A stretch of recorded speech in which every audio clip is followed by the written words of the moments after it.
In rural America, there are certain areas known as blind spots, places that don't appear on maps, places where navigation systems stop working, where radios dissolve into an irritating static. Deep within the Appalachian Mountains of West Virginia lies one of these places, an area known as Blackwood Creek. People don't go there. Locals avoid it.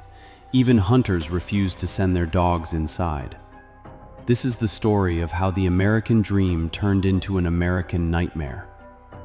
My name is Sandra Perel, investigative writer.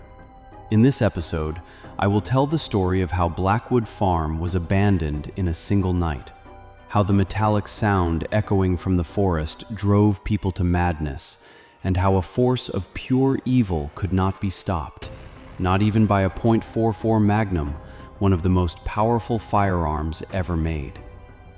The events take place in the late 1980s, at a time when technology had not yet reached these desolate hills.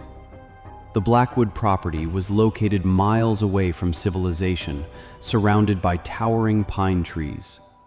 At the very center of the land stood an old sawmill, built in the early 1900s and shut down after a fatal workplace accident. A ghostly structure frozen in time, with massive rusted saw blades standing silently in the dark. No electricity, no generator, no life. Today, the area is completely off limits. But back then, a Vietnam War veteran named Arthur and his wife Martha purchased the farm, hoping to spend their retirement in peace. Arthur was hot-tempered, non-religious, and carried the mindset of an old soldier. If I see it, I shoot it. Martha, on the other hand, was deeply religious, a traditional homemaker who believed faith could protect them from anything. Everything began with that cursed basement. Beneath the house, there was a locked basement where Arthur stored his old hunting gear and scrap. One Tuesday night, Arthur was watching a baseball game on TV while Martha was baking a pie in the kitchen. Suddenly, a sound came from beneath the house, from the locked basement hatch. Thud, thud. This wasn't the creaking of old wood. It sounded like someone pounding on the hatch from the inside with their fist. "Rats," Arthur said. In the typical manner of an American father, he grabbed his flashlight and checked the lock. Everything was solid, secure. But the moment Arthur turned his back, the sound came again. And this time, another sound joined it. A high-pitched metallic whine, as if the massive saw blades of the abandoned, powerless sawmill on the hill had started spinning again. Vroom, vroom. In Appalachian folklore, there are beings known as skinwalkers, shapeshifters that mimic the voices and appearances of their prey. You think you hear your name in the forest, but it's actually a skinwalker trying to lure you into a trap. The next night, at exactly 3 a.m., the devil's hour, Arthur and Martha jolted awake. The basement hatch was being forced again, but the true horror was outside.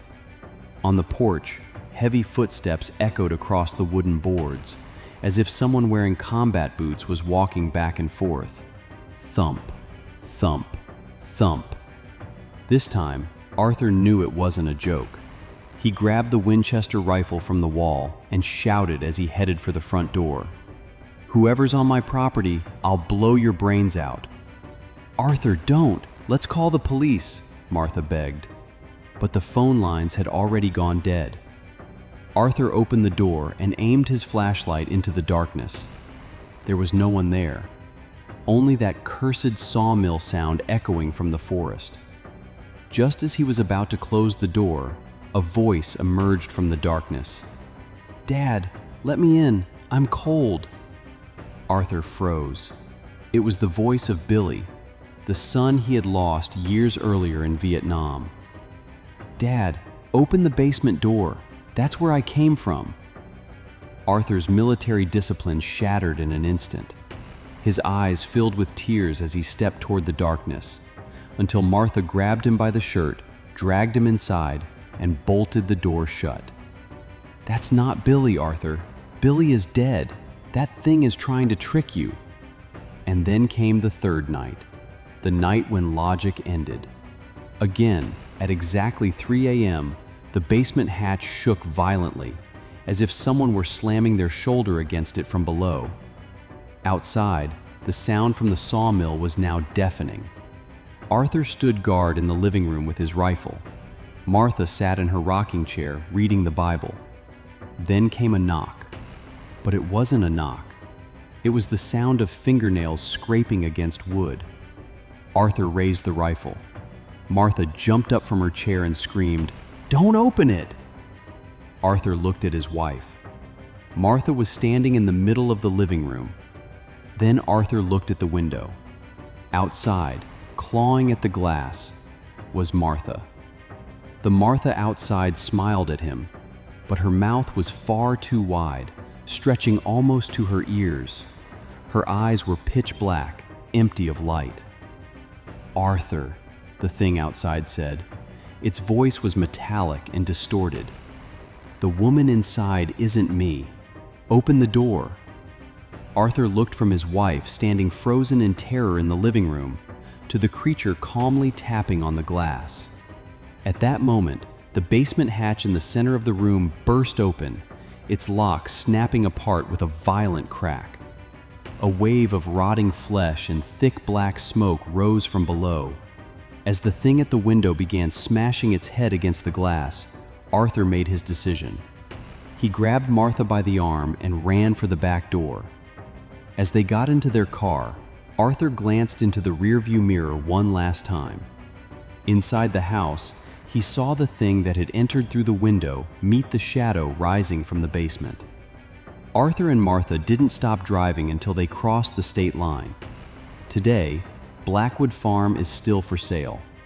Realtors claim the house has structural issues, but those who pass by swear that, at night, they can still hear saw blades spinning in the powerless mill and see a light burning in the basement. Sometimes, you need to be careful about who you open the door for, because what you let inside may be far more terrifying than what you leave outside.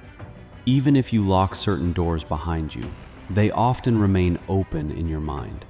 Arthur and Martha fled that night, but they never truly escaped. According to official records, Arthur died 2 years later in a hotel room, clutching his rifle, from a heart attack. Martha spent the rest of her life in a psychiatric institution, endlessly repeating the same sentence: "Nail the basement shut. They're stealing my voice." 30 years after that cursed night, I will explain why the doors of Blackwood Farm were opened once again, and how even modern technology proved helpless against the evils of the old world. The year is 2024. Arthur's only heir, his nephew David, inherited the property in order to sell it. David was a typical city man, a real estate professional, rational, dismissive of superstition, convinced that everything has a logical explanation. He brought along his cameraman friend Mike, planning to document the house before renovation. When they arrived at Blackwood Farm, nature had already begun to reclaim it. The infamous sawmill was wrapped in thick vines, its massive blades silent, buried in rust. But once they stepped inside the house, they noticed something unsettling. The interior looked exactly as Arthur and Martha had left it 30 years earlier. A mold-covered plate of food on the table, chairs knocked over on the floor. But the strangest detail was the basement hatch. It had been sealed from the outside, from the living room, with massive wooden planks and hundreds of nails. And the unsettling part was this: the nails were new, shiny, untarnished. Someone had come here recently, trying to keep something trapped inside. Thinking of YouTube content, David said, "Come on, let's open the mysterious basement." Mike was uneasy. The camera's microphone was picking up a low-frequency sound, infrasound, inaudible to the human ear. A deep, persistent hum. It took them hours to remove the boards. As the sun set, they pulled out the final nail. When the hatch opened, a familiar smell rose from below: ozone and rotting flesh. The space beneath was pitch black. When David shined his flashlight downward, he saw an empty room, except for one thing. A single old chair stood in the center. On the chair sat Arthur's Vietnam-era radio. It was still on. Static crackled through the speaker. When David climbed down and picked up the radio, a voice came through. But it wasn't muffled like it would have been 30 years ago. It was digital, clear, and horrifyingly familiar. The voice was David's own. "Mike, shine the light over there. Don't turn the camera off." David froze. He had said those exact words just 10 seconds earlier. Mike shouted from upstairs, "David, something's wrong. The mill is running. Get out of there." David rushed back up. The metallic sound had started again, but this time, it wasn't coming from the sawmill. It was coming from the speaker of Mike's camera. The skinwalker had evolved. It was no longer just mimicking voices, it was mimicking digital signals. They tried to escape, but the front door was jammed. The windows wouldn't open, as if someone outside was holding them shut. Then David's phone rang. Caller ID, Uncle Arthur. Arthur had been dead for decades. With trembling hands, David answered. The voice on the line was Arthur's, but the words came out mechanical, fragmented, like artificial intelligence struggling to speak.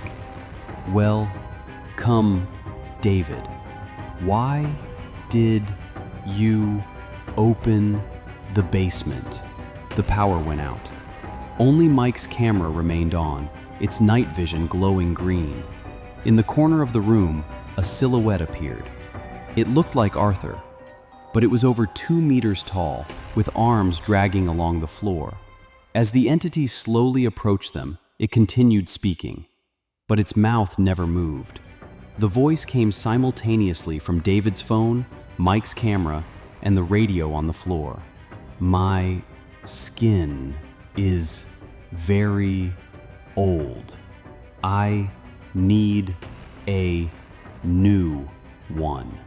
Mike hurled the camera at the entity and smashed a window with a chair. They both threw themselves outside into the darkness of the night. As they ran toward the car, the sound behind them was neither a saw blade nor a human voice. It was a horrifying cacophony. Thousands of different people speaking thousands of different sentences at once. The thing had been collecting voices for years. The car started on the first try, like a blessing from God, because the entity wanted them to leave. Why? David discovered the answer when he reached the main road and dared to glance into the rearview mirror. Mike was sitting in the back seat, but the real Mike was already unconscious in the passenger seat. The Mike in the back seat looked directly at the camera, at us. His eyes were pitch black, and speaking in David's voice, he said, "Recording, start." The screen went black. After that day, no one ever heard from David or Mike again. Police found only an abandoned car and a broken camera at the farm. The final footage on the camera shows David entering the basement and sitting down on the empty chair. But David is not alone. In the darkness behind him stands someone with the same face. The figure looks directly into the camera and raises a finger to its lips. Shh. We once believed technology would connect us safely to one another.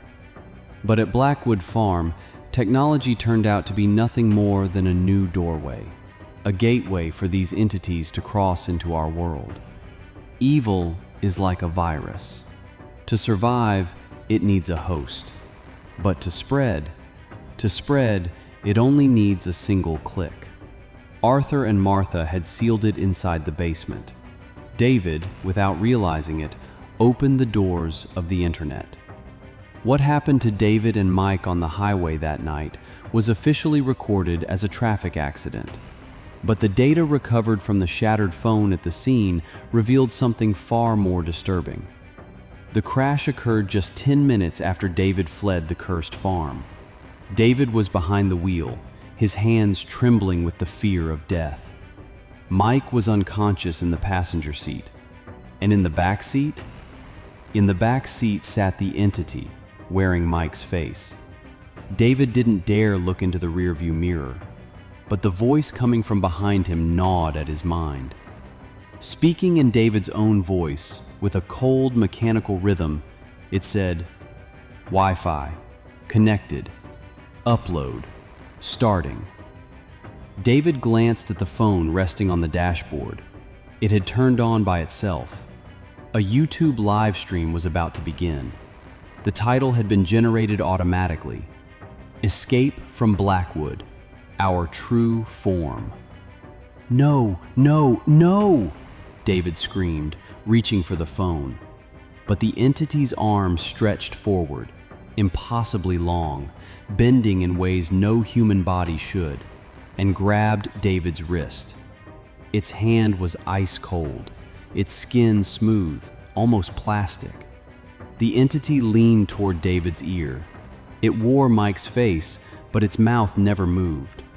The voice came from the car radio. "I want to be seen. David, everyone must see me." The radio suddenly began switching channels. News broadcasts, music, static, all bleeding into one another. Then every channel merged into the same sound, that metallic, saw-like whine. Vern. In a panic, David yanked the steering wheel.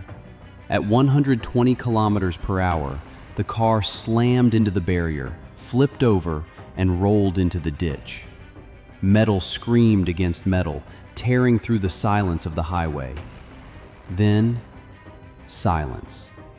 A long silence. Minutes later, the first person to arrive at the scene was State Trooper Miller. His body camera was recording. What he saw was later classified in police reports as an unexplained anomaly. The car was empty. No David, no Mike, no sign of the entity. The doors were closed, the windows shattered. There was no blood. It was as if the occupants had simply evaporated. Only one thing was still running: the cracked smartphone lying on the dashboard, still recording. Trooper Miller reached for the phone and looked at the screen. The phone's front camera was filming him. But something was wrong. On the screen, Miller was staring at the phone, yet his reflection was looking behind him. And on that reflection's face was a wide, pitch-black smile stretching ear to ear. Miller panicked. His hands went numb and he dropped the phone. It hit the ground face up. Instantly, the loading bar on the screen filled to 100%. Green text appeared. Live. At that exact moment, thousands of notification sounds erupted simultaneously. From Miller's radio, nearby patrol cars, and even his personal phone. Ding, ding, ding. That night, millions of phones across America received the same horrifying notification. Footage from Blackwood Farm. Those who opened the video didn't just hear a spinning saw blade or see a dark basement. They saw the silhouette standing behind them in the reflection of their screens. So where did David and Mike go? They didn't disappear. They became data. They are inside this story, inside this video. And now, you. Yes, you, watching this right now. If you notice a brief flicker on your screen, or if the audio suddenly distorts into a metallic tone, do not look behind you. Because Blackwood is no longer a place. Blackwood is a frequency. And by watching this video, you have tuned in. If your phone battery suddenly drains, know this: that energy has been taken to feed something else. The broadcast is over, but the harvest has just begun.